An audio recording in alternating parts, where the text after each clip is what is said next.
Well, welcome everyone. I am so excited for this season 3 of Coping. I'm excited to have Kathy here with me to be Yes. co-hosting this season. Welcome, Kathy. Thank you so much. So, as we begin episode 1 of season 3, I think it's important that we kind of start at the very beginning. Start with a definition of coping. As I looked into the word cope, I found that it's derived from the ancient Greek. It comes from this word, I'm probably going to mispronounce it. It's called col- colafos, which translates as a blow with the fist, Hmm. which quite literally means a punch. So, Wow. for our purposes, as we talk about coping, coping will be all about how we roll with the punches of life and how we learn to survive and even thrive when the hits just keep on coming. Yay. So we're going to get to learn some boxing and how to put on our boxing gloves this season. Yeah, pretty much. Put on boxing gloves and learn to keep our arms up. Yep. It's great. And, the reason we came upon season three was really reflected on the needs of our community and our world Right. as we think about the growing, rising rates of anxiety, mental Yeah. health issues, uh, in the middle of pandemic and still in this very crazy and odd season of our Right. world. Yeah. We wanted to provide a space for practical tips, suggestions, Hmm. stories, and just more help, support, and tools for the community. That's exactly it. So let's get started.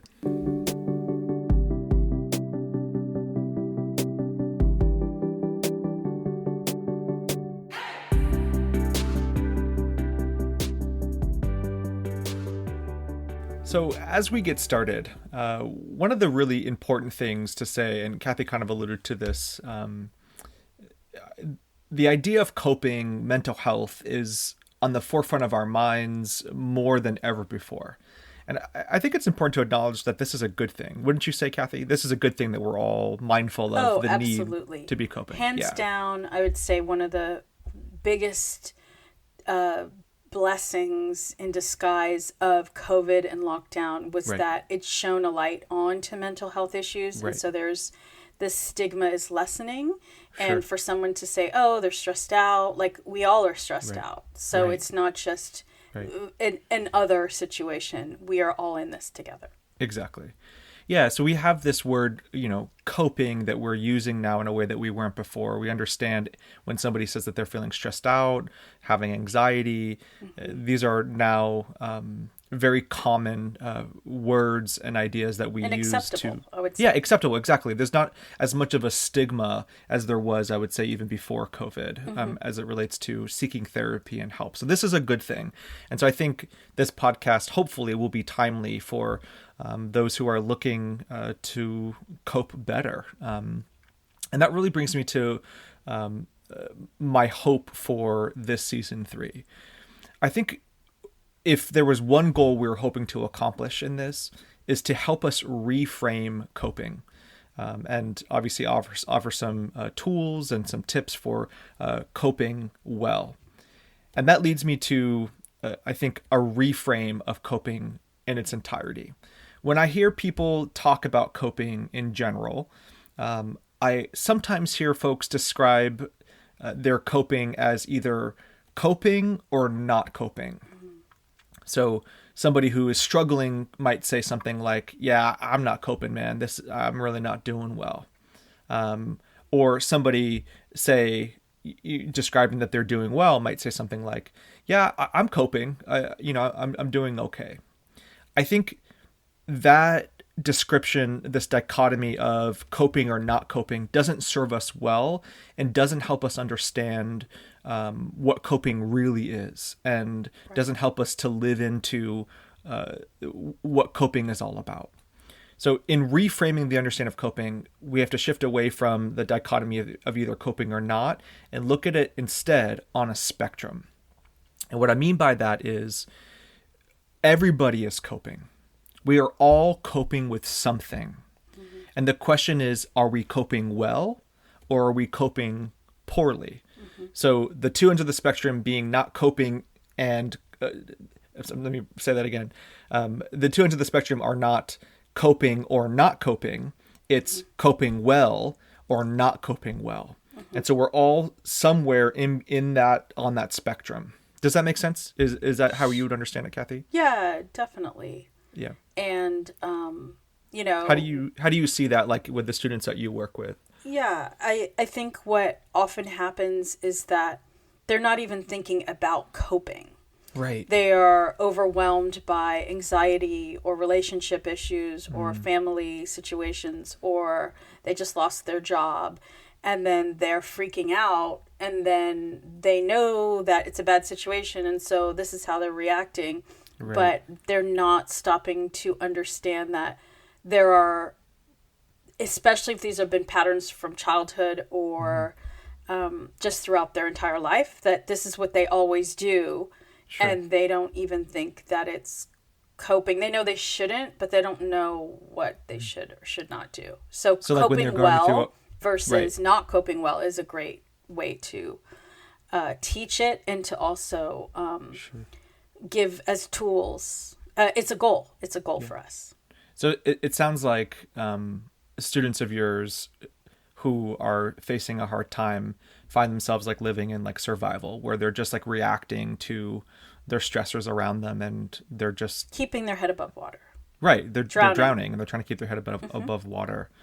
In addition to this understanding of the reframe of coping being either coping well or not coping well, what do you teach your students about coping? How do you help them reframe and understand coping practices? Sure. So one of the tools, I would say concepts that I teach at the very beginning, which is, it's a very accessible way of looking at it, and I'm sure when I explain it, it's going to make sense to everyone out there.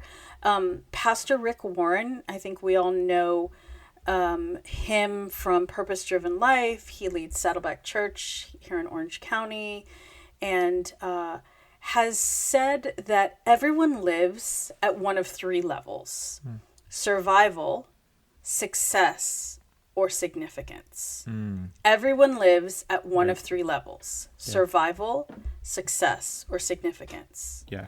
And so, Kevin, what do you... Yeah, I'm so glad. What is your take on these three S's?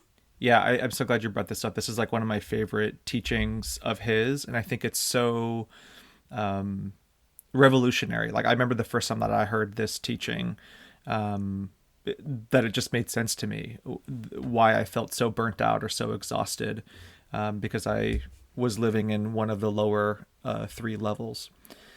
So the way that I teach it, as I work with some of my colleagues at work, is these three S's are different phases of life, if you will, but also different phases in different areas of our life. And so the way that I understand it is this: when we're living in the phase of survival, we're quite literally living day to day.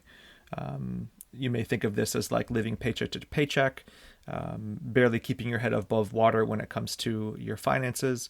But this is also true like in our relationships, where you don't feel like your relationships are very successful, where you're doing everything you can to make your relationships work, but you find yourself working really, really hard at it and not quite clicking.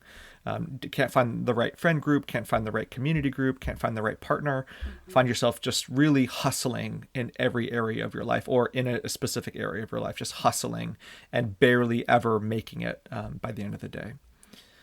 The next phase of life that some move into is this phase of survival. I'm sorry, this phase of success. So you're moving out of survival into success. And success is when you stop living paycheck to paycheck, stop living maybe day to day, and you have some comfort. You are able to afford maybe some of the nice things in life. You're able to enjoy life a little bit, the successes of your hard work. You have some success in your relationships. And I think this is really the American dream mindset, if you will. Like everything that America teaches us about working hard is in this phase. Working hard so that you can enjoy all of the nice things of life. That as a status symbol, you look like, talk like, seem like somebody who's successful. We want to be around those successful people. But what I love so much about this teaching and the way that Pastor Rick talks about it is that we were created for this third phase, and that's the phase of significance. That although we may find areas of our life or times in our life where we're living in survival, and we may find ourselves transitioning into a place of success, what we're really destined for is significance. That when we work really hard, that hard work has meaning. When we are in relationships with other people and it's successful, that it gives meaning to our lives. That we find meaning in the things that we do, the people that we relate to. But more than that, that it connects to this higher purpose that we have and to our Creator who has destined us for a life in community, but in relationship with Him. And so I feel like in those times and in those spaces in my life where I feel most exhausted, it's because I'm either stuck in survival or in success. And taking some time to pause and reflect on how I can transition into significance has been really helpful for me. And I think it is very much about coping and recognizing that the hustle isn't what we were destined for. Right. It's very, very hopeful teaching because we find ourselves just thinking where are we going or what is the goal of our life, and to know that we can return to the purpose for which we were created. Significance is a breath of fresh air. And you said that you're the one that uses this a lot with your students. I wonder how would you... I guess what I mean to say is, like, what's the relationship between coping and these three S's? Why is this such an important teaching for our community who's just trying to cope? Well, if you're in survival, let's take the first one. If you're in survival, and I would say that a majority of students that come to me for help in coaching are in survival in some area of their life, if not more than 2 or 3 or 4 areas of their life, meaning they don't have any direction, there's no plan, and so they don't have any coping strategies and they are not coping well. So in survival, we are not coping well. We're just barely making it. That is not coping well. That's just surviving. I meet a few students who are successful. They're successful financially. They're in good jobs. And what does that look like coping wise? Maybe there are some tools. They've been to therapy. So they have some tools to learn about who they are and their strengths and their weaknesses, and they're actively working on that. So the coping in the success realm would be marked by some use of some tools and therapy and things like that. It's interesting that they have some coping strategies. Yeah, and it's interesting that some people who are successful seek out a life coach. Why is it that somebody who's successful? Because of the third S. Yeah. And the reason is they have all accumulated all of the tools, all of the things, and then they are lacking significance. And so that is the third one. And if we think about like coping for significance, that's our ultimate goal, is to begin to integrate why we are here with our lives. And the only way we can do that is to work through the pain and the dysfunctional patterns to then live a life of significance. Yeah. I'm thinking about my work in the hospital, especially with families and patients at end of life. We talk about this idea of meaning making, that it's one of the most important practices that families and patients do as they near their end of life, make meaning from their illness, of doing a life review, talking about their childhood and their young adulthood and the things that are important to them. And I think significance is what that practice of meaning making really gets at. Is I'm doing all of these things, or in a patient who's near end of life, I've done all of these things, but was it significant? Did it matter? Did it mean something? Did I make an impact on the world around me? What's my legacy? I think it gets at that bigger question. that third S, moving out of, the success of what I've achieved or my accolades or what I've accomplished, move out of like all the hard work I've done, but what was it all for? And that's what this third S gets at. So that's really good. I like that a lot. It's really helpful. And so I think, as we consider this principle or this teaching of the three S's, we have this principle, and it's that we were created to live beyond survival and success and to live into a life filled with significance. Mm-hmm. I'll say that again. We were created to live beyond survival and success into a life filled with significance. Mm-hmm. And so I wonder if you have any practices for our community this month. What's their homework? So, yes, every episode we want you to practice. And the first assignment would be to, this week, scan your life. Mm. Look over, if you're like a bird's eye view of your life, scan your life and see, where are you living in survival? I'm sure even as I say these words, there are areas of your life that are popping into your mind. Mm-hmm. Where are you successful? Right. And where are you seeking significance? You can put even like mental Post-it notes of that in your mind and in your heart of the areas that need some work and which ones need better coping strategies. Well, awesome. So just to recap, when we think about coping, let's think about coping as first, everybody is coping. Everybody is coping with something. And the question is not if you're coping or if you're not coping. The question is, are you coping well?